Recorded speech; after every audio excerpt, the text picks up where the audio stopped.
నమస్తే welcome to Bharati news నేను సోను వెంకటేష్ ముందుగా హెడ్లైన్స్ చూద్దాం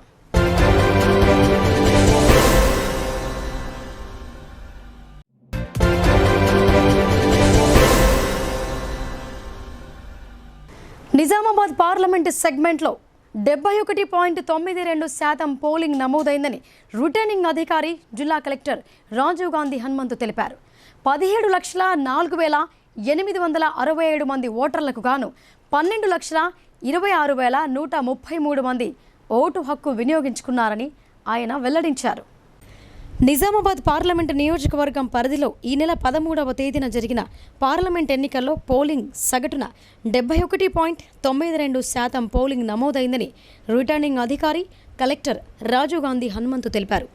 మొత్తం 17,04,867 మంది ఓటర్లకు గాను 12,26,133 మంది ఓటు హక్కును వినియోగించుకున్నారని ఆయన వెల్లడించారు. ఓటింగ్లో పాల్గొన్న వారిలో మహిళా ఓటర్ల సంఖ్య 6,73,624 ఉండగా పురుష ఓటర్లు 5,52,465 మంది, ఇతరులు 44 మంది ఓటు వేశారని ఆయన అన్నారు. పార్లమెంటు సెగ్మెంటు పరిధిలోని ఆయా అసెంబ్లీ నియోజకవర్గాల వారీగా పోలైన ఓటింగ్ను పరిశీలిస్తే ఆర్మూర్ నియోజకవర్గంలో మొత్తం 2,12,145 మంది ఓటర్లకు గాను 1,55,159 మంది ఓటర్లు ఓటు హక్కు వినియోగించుకున్నారని 73.14% ఓటింగ్ నమోదైందని ఆయన తెలిపారు.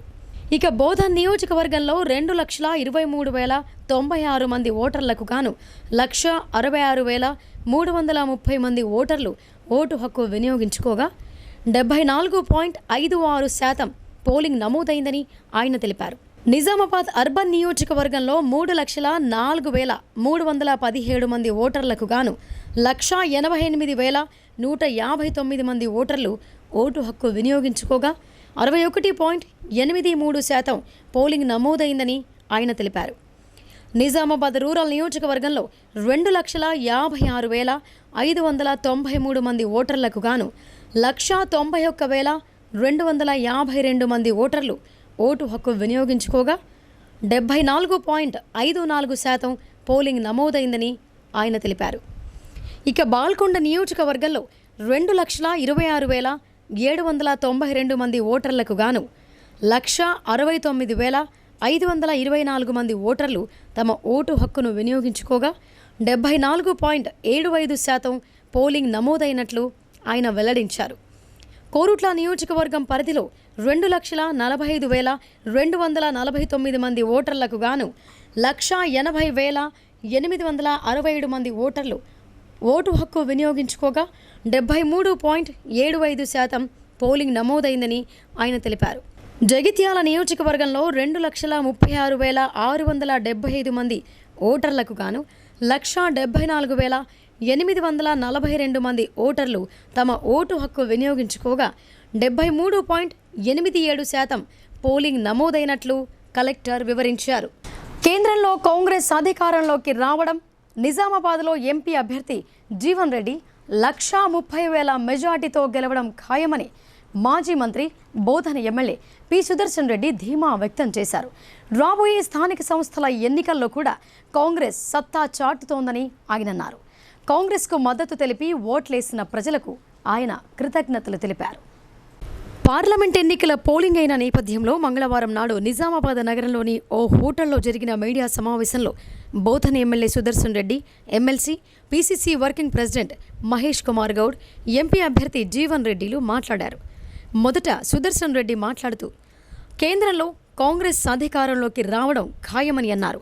అంతేకాకుండా నిజామాబాద్లో కాంగ్రెస్ ఎంపీ అభ్యర్థి జీవన్ రెడ్డి 1,30,000 మెజార్టీతో విజయం సాధిస్తున్నారని ఆయన జోస్యం చెప్పారు. రాబోయే స్థానిక సంస్థల ఎన్నికల్లో కూడా కాంగ్రెస్ తన సత్తా చాటుకుంటోందని, కాంగ్రెస్కు మద్దతు తెలిపి ఓట్లేసిన ప్రజలకు ఆయన కృతజ్ఞతలు తెలిపారు. పార్లమెంట్ ఎలక్షన్ అయిన తర్వాత ఏదైతే మన నిజామాబాద్ కాన్స్టిట్యున్సీ పార్లమెంట్కు ఏదైతే బీజేపీ కానీ బీఆర్ఎస్ కానీ నిర్లక్ష్యం చేసినాయి, పెద్దలు జీవన్ రెడ్డి గారు కానీ మేమందరం స్పీచ్లు వచ్చినాయి.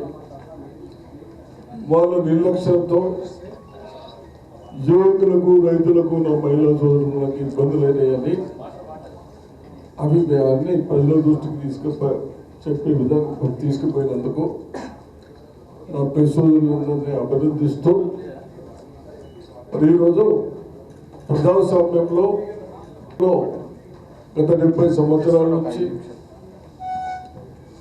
రాజులని బ్రిటిష్ వాళ్ళని పారదోలిన తర్వాత మనం ఒక విధానాలు పెట్టుకున్నాం. ఆ విధానాల్లో ఏదైతే ఎలక్షన్స్కి పోయినప్పుడు మేనిఫెస్టో పెట్టుకొని ఆ మేనిఫెస్టోలో ఏదైతే ప్రకటించడం జరిగిందో అవి పక్కన పెట్టేసి మళ్ళీ మతాల పేరు మీద మనదేమో సెక్యులరిజం కలిసి ఇటువంటి పేర్ల మీద వాస్తవాలను పక్కన పెట్టి ఏదైతే చేశారో పార్టీలో మేము చెప్పిన ప్రకారం మేము చేసినందుకు, అదేవిధంగా ఈరోజు తప్పనిసరిగా కాంగ్రెస్ హైకమాండ్ పెద్దలు మన డిస్టిక్కు ఒక ఎమ్మెల్యే సీనియర్గా పార్లమెంట్ మెంబర్ సీనియర్గా ఉండాలని గత 6 పర్యాయాలను ఎంపీలుగా గెలిచి మినిస్టర్గా ఉండి అటువంటి అభ్యర్థి అయితే బాగుంటుంది అన్న ఉద్దేశంతో నిర్ణయించడం జరిగింది. మేము కూడా ప్రజల దృష్టికి తీసుకెళ్ళాం. వారి ఎక్స్పీరియన్స్ మనమైతే ఈ ప్రభుత్వాలు నిర్లక్ష్యం చేశాయో అవన్నీ పక్కన పెట్టేసి వారి ఎక్స్పీరియన్స్తో పార్లమెంట్లో మాట్లాడటానికి మనం ఏదైతే బ్యాక్ లేకుండా ట్రైన్ చేసి అవి కూడా ఉపయోగపడుతుందన్న ఉద్దేశంతో మరి హైకమాండ్ కానీ పెద్దలు మన ముఖ్యమంత్రి గారు వారికి పెట్టారు. ఇక పిసిసి వర్కింగ్ ప్రెసిడెంట్ ఎమ్మెల్సీ బొమ్మ మహేష్ కుమార్ గౌడ్ మాట్లాడుతూ ఆశించిన స్థాయిలో ఓటింగ్ శాతం పెరిగిందని అన్నారు. రాష్ట్రంలో కాంగ్రెస్ అందిస్తున్న సుపరిపాలనకు తోడు మచ్చలేని జీవన్ రెడ్డి అభ్యర్థి కావడం కాంగ్రెస్కు ప్లస్ పాయింట్ అని ఆయన అన్నారు. వీటికి తోడు కాంగ్రెస్ పార్టీ అభ్యర్థి గుణగణాలు చూసి ప్రజలు కాంగ్రెస్కు ఓటేశారని అన్నారు. బీఆర్ఎస్ పార్టీ చేతులెత్తేసి బీజేపీతో కుమ్మక్కైన కాంగ్రెస్ 1,50,000 మెజార్టీతో నిజామాబాద్ పార్లమెంటును కైవసం చేసుకోవటం ఖాయమని అన్నారు. రాష్ట్రంలో కూడా మెజార్టీ సీట్లు కాంగ్రెస్ గెలుస్తోందని మహేష్ గౌడ్ ధీమా వ్యక్తం చేశారు. ఎన్నికల్లో మాకు సహకరించిన వామపక్ష పార్టీలైన సిపిఐ, సిపిఐఎం, సిపిఐఎంఎల్ తదితర పార్టీలకు కృతజ్ఞతలు తెలిపారు. కృషి ఫలితంగా మంచి ఓటింగ్ జరిగిందని అనుకుంటా ఉన్నాం. నిజామాబాద్ పార్లమెంట్కి ఆశించిన స్థాయిలో ఓటింగ్ పర్సెంటేజ్ జరిగింది. మేము మొదట్లో చెప్పాం, జీవన్ రెడ్డి గారే మాకు బలం అన్నమాట. అభ్యర్థి విషయానికి వచ్చినప్పుడు జీవన్ రెడ్డి గారికి ఉన్నటువంటి రాజకీయ అనుభవం, ఆ ప్రొఫైల్, రాజకీయ చతురత, అనుభవం ఇవన్నీ కూడా మాకు ఉదకరిస్తాయి. జీవన్ రెడ్డి యొక్క అభ్యర్థిత్వం మాకు ప్లస్ పాయింట్. దానికి తోడు రాష్ట్రం రేవంత్ రెడ్డి గారి యొక్క 4 నెలల పాలన, 6 గ్యారెంటీలు, సోనియా గాంధీ గారు, రాహుల్ గాంధీ గారు, ఖర్గే గారు జరిపిన సభలు ఇవన్నీ కూడా మాకు లాభం చేకూరుతున్న ఆశించడం. అదేవిధంగా ప్రజల్లో కూడా పార్టీల కన్నా ఎక్కువ వ్యక్తుల్ని చూసి జీవన్ రెడ్డి గారు అయితే పార్లమెంట్కి సరిపోతారు, ఆయన అనుభవం వల్ల రేపు భవిష్యత్తులో నిజామాబాద్ పార్లమెంటు అన్ని రకాలుగా అభివృద్ధి చెందుతుంది, సత్ఫలితాలు వస్తాయని నమ్మి ఇవాళ పెద్ద ఎత్తున కాంగ్రెస్ పార్టీకి ఓటేసినట్టుగా మాకు వస్తున్నటువంటి సమాచారం. కింది స్థాయిలో టీఆర్ఎస్ నాయకులు కానీ కార్యకర్తలు కానీ చాలా చోట్ల బీజేపీతో కుమ్మక్కై బాహటంగా క్రాస్ ఓటింగ్ పాల్పడినప్పటికీ కూడా ప్రజలు జీవన్ రెడ్డి గారి యొక్క అభ్యర్థిత్వాన్ని బలపరిచినట్టుగా మాకు వస్తున్న సమాచారం. పెద్ద సుదర్శన్ రెడ్డి గారు చెప్పినట్టుగా 1,00,000 నుంచి 1,50,000 మెజారిటీతో ఈ సీటు మేము గెలుచుకుంటామనేటువంటి మాట ఈ సందర్భంగా మీకు తెలియజేస్తూ, రాష్ట్రంలో కూడా రిజర్వేషన్ల ప్రభావం కానీ రేవంత్ రేవంత్ రెడ్డి గారి ప్రభుత్వం ఇచ్చిన 6 గ్యారెంటీలు కానీ, రాహుల్ గాంధీ పర్యటనలో, ప్రియాంక గాంధీ గారి పర్యటనలో, ఖార్గే గారి యొక్క పర్యటన, ఇవన్నీ కూడా మాకు లాభం చేకూర్చినాయి. రాష్ట్రంలో కూడా మెజారిటీ సీట్లు కాంగ్రెస్ పార్టీ గెలుచుకొని ఈ ఎన్నికల ప్రచారంలో సీనియర్ కాంగ్రెస్ నేతలతో పాటు కార్యకర్తలు కూడా అందరూ తామే అభ్యర్థులమని భావించి కాంగ్రెస్ గెలుపు కోసం కృషి చేశారని అభ్యర్థి జీవన్ రెడ్డి అన్నారు. బీఆర్ఎస్ ఎలాగో గెలవలేమని భావించి మతతత్వ పార్టీ అని తెలిసి కూడా బీజేపీకి మద్దతు తెలిపిందని పేర్కొన్నారు. నిజామాబాద్ ప్రాంతం మత సామరస్యానికి ప్రతీక అని ఆయన అన్నారు. అయినా మత విద్వేషాలు రెచ్చగొట్టాలని కొందరు చూసిన ఎన్నికలు మాత్రం ప్రశాంతంగా జరిగాయని అన్నారు. తెలంగాణ ఏర్పాటు తర్వాత కేంద్ర రాష్ట్ర ప్రభుత్వాలు నిజామాబాద్ ప్రాంతాన్ని నిర్లక్ష్యం చేశాయని అన్నారు. 100% లక్ష పైచిలుకు మెజార్టీతో తాను గెలుస్తున్నట్టు జీవన్ రెడ్డి ధీమా వ్యక్తం చేశారు. పార్లమెంటు ఎన్నిక జిల్లా అభివృద్ధి విషయంలో కాంగ్రెస్ పార్టీకి బాధ్యతను మరింత పెంచిందని అన్నారు. ఈ పార్లమెంటు ఎన్నికల్లో ఉత్తర భారతంలో బీజేపీ ఉనికి కోల్పోతుండగా తెలంగాణ రాష్ట్రంలో డబుల్ డిజిట్ ఎలా సాధిస్తోందని ఓ ప్రశ్నకు బదులిచ్చారు. ఇంకా ఈ మీడియా సమావేశంలో జిల్లా కాంగ్రెస్ అధ్యక్షులు, రాష్ట్ర cooperative union limited chairman Manala Mohan Reddy, రాష్ట్ర ఉర్దూ అకాడమీ చైర్మన్ తాహిర్ బిన్ హందాన్, మాజీ ఎమ్మెల్సీలు ఆకుల లలిత, రాజేశ్వరరావు, అరకల నర్సారెడ్డి, నాయకులు ముత్యాల సునీల్ రెడ్డి, ముప్ప గంగారెడ్డి, శేఖర్ గౌడ్ తదితరులు పాల్గొన్నారు. బీఆర్ఎస్ వాళ్ళ ఎన్నికల్లో చతికిల పడి అసెంబ్లీ ఎన్నికల్లో వాళ్ళు ఉనికి కాపాడుకోవడానికి ప్రయత్నం చేస్తారని చెప్పి అనుకున్నాం. కానీ ఏమైపోయిందంటే వాళ్ళు ఎట్లా గెలవలేకపోతున్నామని చెప్పని భావనతోని కాంగ్రెస్ పార్టీకి ఏ విధంగా ఆటంకాలు సృష్టించగలుగుతామనేటువంటి ఒక ఆలోచనతో కుట్రపూరితంగా ఇవాళ భారతీయ జనతా పార్టీ ఒక మతతత్వ రాజకీయ పార్టీ అని తెలిసి కూడా దాని మద్దతు తెలిపే ప్రయత్నం చేయటం. ఇలా భారతీయ జనతా పార్టీ కూడా ఏదైతుందో పర్టికులర్గా అంటే కేవలం రాజకీయ లబ్ధి కొరకు ఏదైతుందో ఏ రాజకీయ పార్టీ కానీ ఎన్నికల ప్రణాళిక అనేది వీళ్ళ ఆర్థిక ప్రణాళిక ఉండాలి. రేపు ఎన్నికల్లో గెలిస్తే మేము ఏం చేయబోతాం, ఈ ప్రాంత అభివృద్ధి కొరకు నియోజకవర్గ పరిధి లోపలని చెప్పని ఒక ప్రణాళిక ఉండాలి. అటువంటి ప్రణాళిక ఏది లేకుండా కేవలం మత విద్వేషాలను రెచ్చగొట్టి రాజకీయ లబ్ధి పొందడమే ఎన్నికల గెలుపుకు దాన్ని బాధ్యత చేసుకోవాలనేటువంటి ఒక ఆలోచనతో ఏ విధంగా ముందుకు వెళ్ళి కూడా మీరందరూ కూడా గ్రహించండి చెప్పండి. ఏదేమైనా ఐఎమ్ రియల్లీ నిజామాబాద్ ఈ ప్రాంత ప్రజానీక మత సామరస్యానికి ప్రతీక అని చెప్పంటున్నాను. నిజామాబాద్ ఈ ప్రాంతం అంతా ఏదైతుందో మత సామరస్యానికి ప్రతీక అని చెప్పంటున్నాను. వాళ్ళు ఎంత మత విద్వేషాలు తెచ్చగొట్టాలని ప్రయత్నాలు చేసినప్పటికీ కూడా ఏమాత్రం కూడా ప్రభావితం కాకుండా ఎన్నికలు ఏదైతుందో ఇంత సామరస్యపూర్వకంగా ఏ విధమైనటువంటి ఒక హింసాయుత సంఘటన లేకుండా శాంతియుతంగా ఎన్నికలు నిర్వహించబడటం అనేది, ఓటింగ్ సరళి ఓటర్ పాల్గొనడం అనేది దాని సంకేతం అని చెప్పంటున్నాను. అయితే మత సామరస్యానికి ఏదైతుందో ఈ ప్రాంతం ప్రతీకగా నిలబో. పార్లమెంట్ ఎన్నికలు ముగిసిన అనంతరం స్ట్రాంగ్ రూమ్లకు ఈవీఎంలు చేరుకున్నాయి. పరిశీలకులు, ఆయా పార్టీల ఏజెంట్ల సమక్షంలో స్ట్రాంగ్ రూమ్లకు అధికారులు సీల్ వేశారు. స్ట్రాంగ్ రూమ్ల వద్ద సీసీ కెమెరాల ద్వారా అనుక్షణం పర్యవేక్షణతో పాటు సాయుధ బలగాలను మోహరింపచేసినట్లు రిటర్నింగ్ అధికారి జిల్లా కలెక్టర్ రాజీవ్ గాంధీ హనుమంతు, జిల్లా పోలీస్ కమిషనర్ కల్మేశ్వర్ వెల్లడించారు. నిజామాబాద్ పార్లమెంటు నియోజకవర్గం పరిధిలోని 7 శాసనసభ నియోజకవర్గాలలో ప్రశాంత వాతావరణం నడుమ సాఫీగా పోలింగ్ ప్రక్రియ ముగిసిన అనంతరం కట్టుదిట్టమైన భద్రత నడుమ ఈవీఎంలను ఓట్ల లెక్కింపు కేంద్రమైన డిచ్పల్లిలోని సీఎంసీ కళాశాలలో ఏర్పాటు చేసిన స్ట్రాంగ్ రూమ్లకు చేర్చారు. ఆయా సెగ్మెంట్ల నుండి తరలించిన ఈవీఎంలను జాగ్రత్తగా సరిచూసుకొని ఎన్నికల సంఘం మార్గదర్శకాలకు అనుగుణంగా వాటిని స్ట్రాంగ్ రూమ్లలో నియోజకవర్గాల వారీగా క్రమ పద్ధతిలో అమర్చారు. ఈ సందర్భంగా ఈ నెల 14న ఉదయం ఎన్నికల సాధారణ పరిశీలకులు ఎలిస్ వజార్తో పాటు అభ్యర్థులు వారి ఏజెంట్ల సమక్షంలో స్ట్రాంగ్ రూమ్లకు సీల్ వేశారు. పార్లమెంటు నియోజకవర్గ రిటర్నింగ్ అధికారి collector Rajiv Gandhi Hanumanthu, police commissioner Kalmeshwar, అదనపు కలెక్టర్లు అంకిత్, కిరణ్ కుమార్లు ఈవీఎంల భద్రతా ఏర్పాట్లను క్షేత్రస్థాయిలో పర్యవేక్షించారు. ఎలాంటి గందరగోళం లోటుపాట్లకు తావు లేకుండా పకడ్బందీ చర్యలు చేపట్టారు. ఈవీఎంలను భద్రపరిచిన స్ట్రాంగ్ రూమ్ల వద్ద సాయుధ బలగాలతో పహారా ఏర్పాటు చేశారు.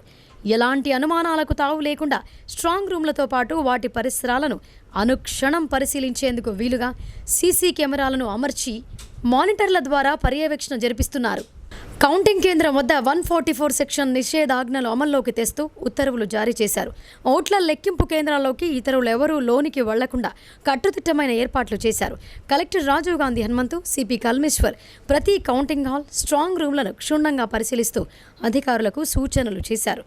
జూన్ 4న చేపట్టనున్న ఓట్ల లెక్కింపు ప్రక్రియకు ఎలాంటి అవాంతరాలు తలెత్తకుండా అన్ని సదుపాయాలు అందుబాటులో ఉండేలా జాగ్రత్తలు తీసుకోవాలని కలెక్టర్ అధికారులను ఆదేశించారు. స్ట్రాంగ్ రూమ్ల వద్ద ఏర్పాటు చేసిన సీసీ కెమెరాల ద్వారా నిరంతరం పర్యవేక్షణ జరపాలని అన్నారు. కౌంటింగ్ కేంద్రంలో ఓట్ల లెక్కింపు విధులు నిర్వర్తించే అధికారులు, సిబ్బంది రాకపోకలకు, అభ్యర్థులు, ఏజెంట్ల రాకపోకల కోసం వేర్వేరు మార్గాలతో భారీ కేడ్లను ఏర్పాటు చేయాలని సూచించారు. త్రాగునీరు, విద్యుత్ సరఫరా, కౌంటింగ్ టేబుల్స్, ఇతర అన్ని ఏర్పాట్లు పక్కాగా ఉండాలని అన్నారు. కలెక్టర్ వెంట ట్రైనీ కలెక్టర్ సంకేత్ కుమార్, సహాయ రిటర్నింగ్ అధికారులు పాల్గొన్నారు. దేశ భవిష్యత్తు ప్రయోజనాల కోసం ప్రజలు భారతీయ జనతా పార్టీని ఆశీర్వదించేందుకు తమ ఓటు హక్కును వినియోగించుకున్నారని ఆ పార్టీ జిల్లా అధ్యక్షులు దినేష్ కులాచారి అన్నారు. 100% పార్లమెంటు సభ్యులు ధర్మపురి అరవింద్ ఇందూరులో కాషాయ జెండా ఎగురవేయటం ఖాయమని ధీమా వ్యక్తం చేశారు. ప్రజలు దేశ ప్రయోజనాల కోసం నరేంద్ర మోడీ నాయకత్వాన్ని మూడవసారి బలపరిచేందుకు నడుం బిగించి తమ ఓటు హక్కును వినియోగించుకోవడం జరిగిందని బీజేపీ జిల్లా అధ్యక్షులు దినేష్ కులాచారి అన్నారు. జిల్లా కేంద్రంలోని భారతీయ జనతా పార్టీ కార్యాలయంలో జరిగిన మీడియా సమావేశంలో ఆయన మాట్లాడుతూ, గత అసెంబ్లీ ఎన్నికల కంటే పార్లమెంటు ఎన్నికల్లో భారతదేశ అభివృద్ధిని చూసి దానికి కారణమైన నరేంద్ర మోడీ నాయకత్వాన్ని ముచ్చటగా మూడోసారి బలపరిచేందుకు, అలాగే ఇందూరులో పార్లమెంటు సభ్యులు ధర్మపురి అరవింద్ను రెండవసారి గెలిపించేందుకు ప్రజలు ఎంతో ఉత్సాహంగా ఓటు హక్కును వినియోగించుకున్నారని అన్నారు. సుమారు 50% కంటే ఎక్కువ జిల్లా ప్రజలు బీజేపీకి ఓటు వేయటం జరిగిందని తమ సమీకరణాలు తెలిపాయని చెప్పారు.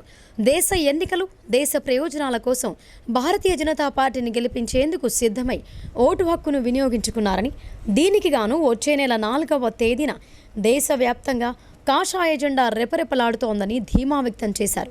పార్లమెంట్ ఎన్నికల్లో అధికారులు, కార్యకర్తలు చురుకుగా పాల్గొని ఎన్నికలను ప్రశాంతంగా నిర్వహించినందుకు వారికి ప్రత్యేక శుభాకాంక్షలు తెలియజేస్తున్నామని అన్నారు. జూన్ 4న ఎంపీగా ధర్మపురి అరవింద్ ఇందూరులో కాషాయ జెండాను ఎగురవేయటం ఖాయమని ప్రజలు కూడా తమ అభిప్రాయాన్ని వ్యక్తం చేస్తున్నారని అన్నారు.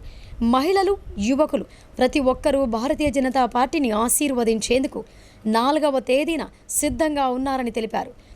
దేశ భద్రతకు సైనికుడు, వ్యవసాయానికి రైతు, ఇంటికి తల్లి, వారి తరపున దేశానికి నరేంద్ర మోదీ పాలన వల్ల యావత్ భారతదేశ ప్రజలు సుభిక్షంగా ఉంటారని నమ్మకం ప్రజల మనస్సుల్లో ఉందని తెలియజేశారు. ఈ సమావేశంలో భారతీయ జనతా పార్టీ సీనియర్ నాయకులు, కార్పొరేటర్లు, కార్యకర్తలు అధిక సంఖ్యలో పాల్గొన్నారు. ఓటేసిన ప్రతి ఒక్కరికి కూడా ఇందూరు భారతీయ జనతా పార్టీ తరఫున జిల్లా అధ్యక్షుడిగా యావత్తు భారతీయ జనతా పార్టీ వారికి కృతజ్ఞత తెలియజేస్తుంది. నిన్నటి జరిగిన ఎన్నికల్లో చాలా ప్రశాంతంగా జరిగింది. కొంతమంది అధికారుల అత్యుత్సాహం కొన్ని దగ్గర కనబడ్డది. కొంతమంది మిగతా వరకు 99% ఏ గ్రామంలో రాజకీయ పార్టీ గొడవలు లేకుండా పీస్ఫుల్ ఎలక్షన్ జరిగినందుకు జిల్లా యంత్రాంగాన్ని కూడా నిర్వహించిన చిన్న చిన్న పొరపాట్లు అందరితో జరుగుతుంటాయి, వారి దగ్గర కూడా జరిగాయి. కానీ మిగతా వరకు 100% జిల్లా ఆర్ఓ గారు కానీ, కలెక్టర్ గారు కానీ, అలాగే వారి యంత్రాంగం కానీ, దాంతోపాటు జిల్లా పోలీసు యంత్రాంగం కూడా, కమిషనర్ గారికి కూడా, అలాగే ఎలక్షన్ కమిషన్ కూడా, భారతీయ జనతా పార్టీ పాల్గొన్న ప్రతి ఒక్క అధికారికి ఇందూరు భాజపా తరఫున ధన్యవాదాలు చెప్తున్నాం. నిన్నటి ఎన్నికలు ఈ దేశ భవిష్యత్తు కోసమే జరిగిన ఎన్నికలుగా ప్రజలు అనుకున్నారు. కాబట్టి ఏ గ్రామం పోయినా 4వ తారీఖు నాడు కౌంటింగ్లో అసలు ఏ రకంగా ఉంటుందో తెలుస్తుంది. కానీ 100కు 100% ఇందూరు పార్లమెంట్ మీద కాషాయ జెండా రెండవసారి ధరంపూరి అరవింద్ గారు మంచి మెజార్టీతో పోలైన ఓట్లలో 50% మీద ఓట్లతోని రేపు 4వ తారీఖు నాడు మళ్ళీ మేము ముందుకు వచ్చి జిల్లా భాజపా తరఫున ఆ రోజు భారతీయ జనతా పార్టీ కోటేశ్వరులందరికీ ధన్యవాదాలు చెప్తాం. జరగబోయి ఏదైతే ఎన్నికలు జరిగాయో ఎన్నికల్లో ప్రజలు ఒకటే ఆలోచించారు, దేశానికి సైనికుడు అవసరం, వ్యవసాయానికి రైతు అవసరం, ఇంటికి తల్లి అవసరం, భారతదేశ భవిష్యత్తుకు నరేంద్ర మోడీ అవసరం అని చెప్పి మోడీ గారిని బలపరిచినందుకు అందరూ కూడా మహిళలు కాదు, యువకులు కాదు, వృద్ధులు కాదు, ఎవరైనా సరే భారతీయ జనతా పార్టీ కోటేశ్వర ముందుకు వచ్చినందుకు, మద్దతు తెలిపినందుకు హృదయపూర్వక ధన్యవాదాలు తెలియజేసుకుంటూ, విచిత్రం ఏంటంటే అసెంబ్లీ ఎలక్షన్లు డిసెంబర్లో జరిగిన దానికన్నా పర్సెంటేజ్ పెరిగింది చాలా దగ్గర. ఇంత ఎండలు ఉన్నాక, ఇంత విపరీతం ఉన్నాక, లాస్ట్ టైం ఏప్రిల్లో 5 సంవత్సరాల కింద ఏప్రిల్లో జరిగిన దానికన్నా ఎక్కువ జరిగింది ఎలక్షన్స్. అంటే ప్రజలు నాయకుడి మీద విశ్వాసం ఉంటే, పార్టీల మీద విశ్వాసం ఉంటే ఓటింగ్లో ఎక్కువ పాల్గొంటారని తెలవడం జరిగింది. ఇంకా కొంచెం అర్బన్ ఏరియాలలో పోలింగ్ బూత్లో కన్ఫ్యూజేషన్ చేయబట్టి కొంచెం ఓటింగ్ తగ్గింది. కానీ ఎడ్యుకేటెడ్ పర్సన్స్ తమ ఓటు చివరి క్షణాల వరకు ఎక్కడుందో తెలియని పరిస్థితిలో వాళ్ళు ఉండడం వల్ల ఓటింగ్ తగ్గింది తప్ప, లేకపోతే 80% మీద దాటి ఓటింగ్ అయ్యే పరిస్థితి. ఇవన్నీ రాజకీయ వ్యవస్థలు, చిన్న చిన్న వ్యవస్థలు. కానీ వల్ల ఇందూరు ప్రజలకు మీరు ఏదైతే నరేంద్ర మోడీ గారిని ఆశీర్వదించారో దీంట్లో ధన్యవాదాలు తెలియజేసుకుంటూ, నిరంతరం పార్టీ కోసం కష్టపడ్డ కార్యకర్తల యొక్క కష్టం ఇందులో చాలా ఉంది. నిజామాబాద్ కేంద్రీయ విద్యాలయంలో 10వ తరగతి చదువుతున్న విద్యార్థులు CBSE ఫలితాలు విడుదలయ్యాయి. 10వ తరగతి చదువుతున్న మొత్తం 100కు 100% మంది విద్యార్థులు ఉత్తీర్ణులైనట్లు ప్రిన్సిపల్ వెంకటేశ్వరరావు తెలిపారు. జిల్లా కేంద్రంలోని రఘునాథ చెరువు వద్ద గల కేంద్రీయ విద్యాలయంలో మొదటి బ్యాచ్ అయిన 10వ తరగతి CBSE ఫలితాల్లో 100కు 100% విద్యార్థులు ఉత్తీర్ణత సాధించారు. 10వ తరగతి చదువుతున్న 37 మంది విద్యార్థులకు గాను 37 మంది విద్యార్థులు ఉత్తీర్ణులైనట్లు లోక సమీక్షారెడ్డి 600 మార్కులకు గాను 559 మార్కులు సాధించి పాఠశాల టాపర్గా నిలువగా, మదన్ శ్రీ వల్లభ 557 మార్కులు సాధించి ద్వితీయ స్థానంలో నిలిచారు. ఉత్తమ మార్కులు సాధించిన విద్యార్థులతో పాటు ఉత్తీర్ణులైన విద్యార్థులు అందరినీ ప్రిన్సిపల్ వెంకటేశ్వరరావు అభినందించారు. ఇప్పుడు షార్ట్ బ్రేక్ తీసుకుందాం.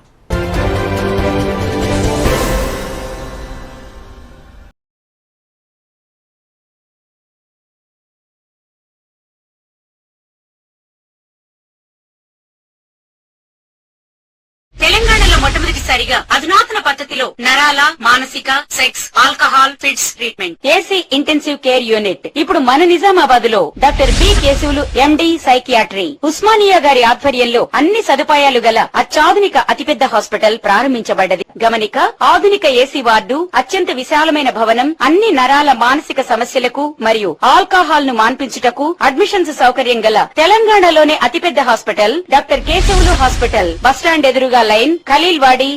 తక్కువ ఖర్చుతో హైదరాబాద్ స్థాయి అత్యాధునిక వైద్య సదుపాయం కావాలనుకుంటున్నారా? అయితే సంప్రదించండి బండారి గ్రూప్, విజయలక్ష్మి హాస్పిటల్, ఖలీల్వాడి, నిజామాబాద్. గర్భం దాల్చకపోవడం, గర్భం నిలవకపోవడం, గర్భాశయం ద్వారం మూసుకుపోవడం, గర్భాశయం నందు గోడలు, అండాశయంలో నీటి బుడగలు మొదలగు వ్యాధులకు doctor Bandari Sujatha MD DGO గారు లాప్రోస్కోపీ ద్వారా ప్రత్యేక చికిత్స చేయబడును. గర్భిణీ స్త్రీలలో ఫిట్స్, అధిక రక్తపోటు, ఆస్తమా, మధుమేహం, ఉమ్మనీరు తక్కువ, ట్యూబ్లో ప్రెగ్నెన్సీ వంటి అధిక ప్రమాదకరమైన కేసులకు చికిత్స చేయబడును. Normal delivery, caesarean section, hysterectomy, tubectomy, laparoscopy, hysteroscopy సౌకర్యం కలదు. పిల్లలు పుట్టకుండా ఆపరేషన్ చేసుకున్న వారికి తిరిగి సంతానం కొరకు సంప్రదించగలరు. అందరికీ అందుబాటులో అన్ని రకాల వైద్య సేవలు కలవు. పరిశుభ్రమైన విశాలమైన గదులు, లిఫ్ట్, అధునాతన ఆపరేషన్ థియేటర్, ల్యాబ్, ఫార్మసీ సౌకర్యం కలదు. ప్రతి శుక్రవారం ఉచితంగా చూడబడును. రాష్ట్ర ప్రభుత్వ ఉద్యోగులకు రీయింబర్స్మెంట్ సౌకర్యం కలదు. సంప్రదించండి doctor Bandari Sujatha, Bandari group, Vijayalakshmi hospital, Rajiv Gandhi auditorium దగ్గర, రెడ్ క్రాస్ బ్లడ్ బ్యాంక్ ఎదురు సందులో, ఖలీల్వాడి, నిజాం.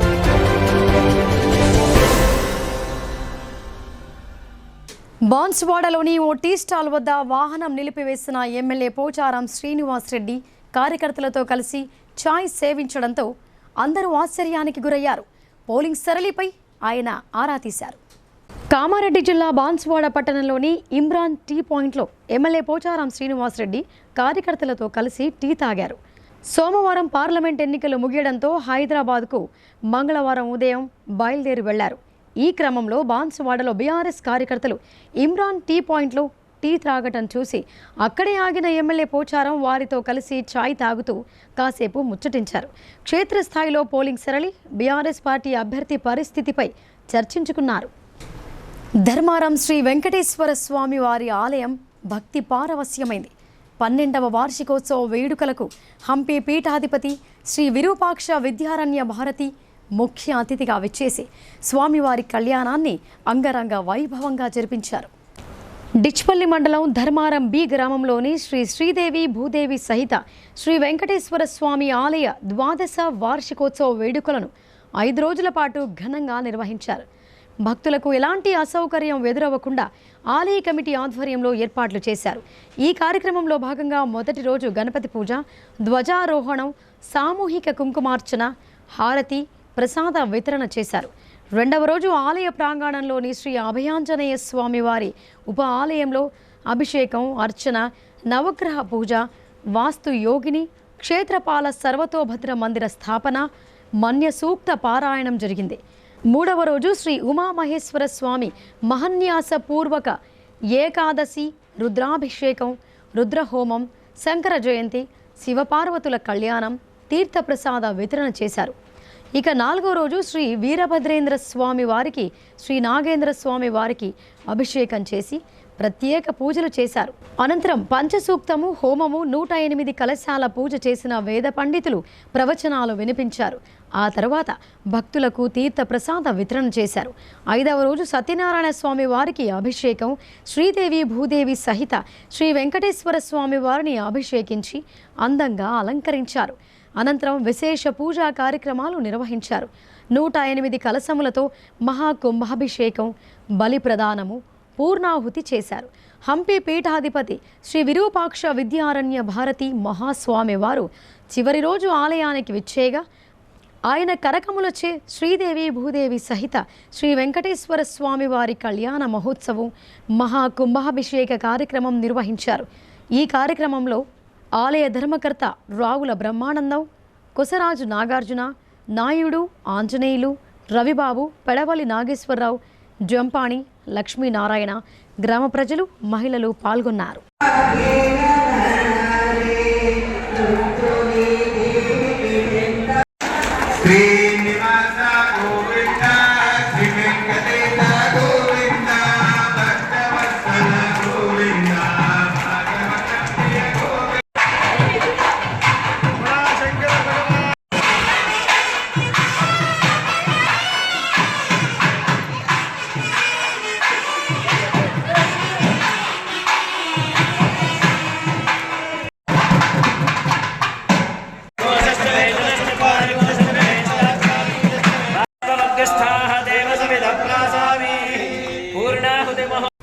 పార్లమెంట్ ఎన్నికల నేపథ్యంలో నగరానికి చెందిన శతాధిక వృద్ధురాలు గోపిశెట్టి వెంకమ్మ ఎండ వేడిమిని సైతం లెక్క చేయకుండా తన ఓటు హక్కును వినియోగించుకుంది. ఇప్పుడున్న యువతకు స్ఫూర్తినిస్తోంది. ఆ బామ చేసిన ఈ పని ఎందరికో ఆదర్శవంతంగా నిలిచింది. నగరంలోని నామ్దేవ్ వాడకు చెందిన గోపిశెట్టి వెంకమ్మకు సుమారు 101 సంవత్సరాలు. ఓటు హక్కును జన్మ హక్కుగా పరిగణిస్తూ తమ ఓటు హక్కును వినియోగించుకున్నారు.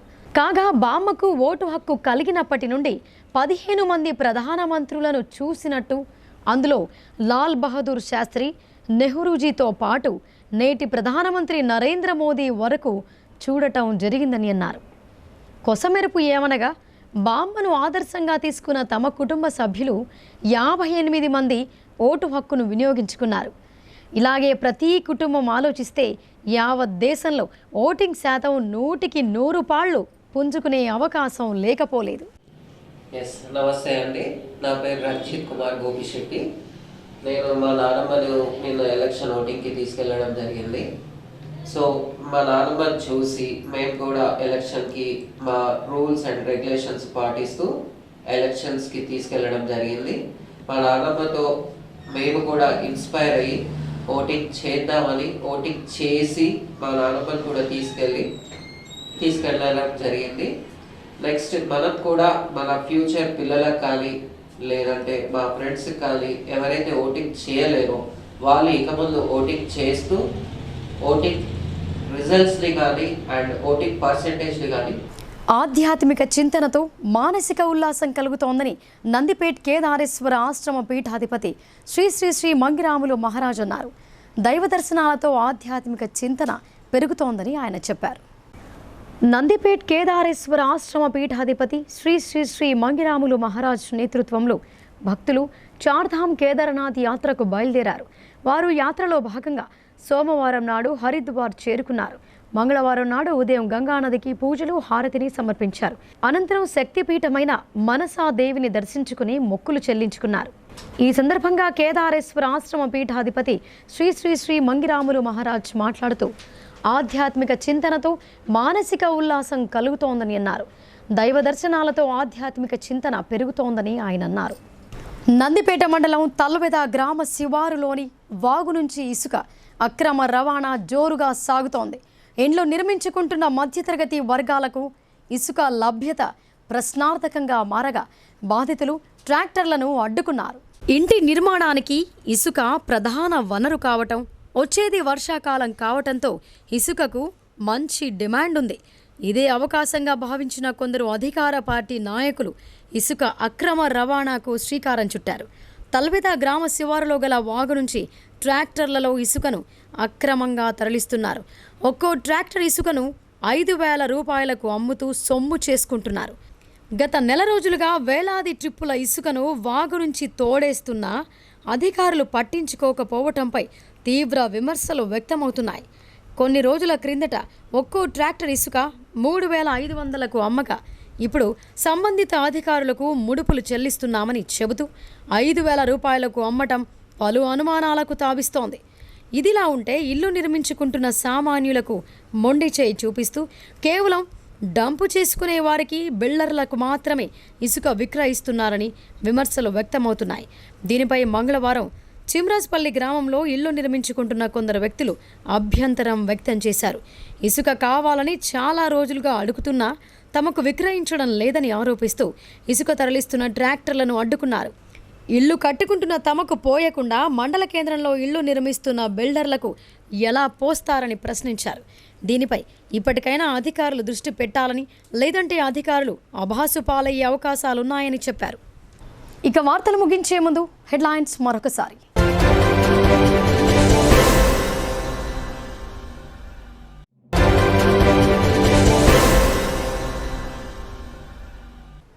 ఇవి బులెటిన్ విశేషాలు. చూస్తూనే ఉండండి భారతీ న్యూస్.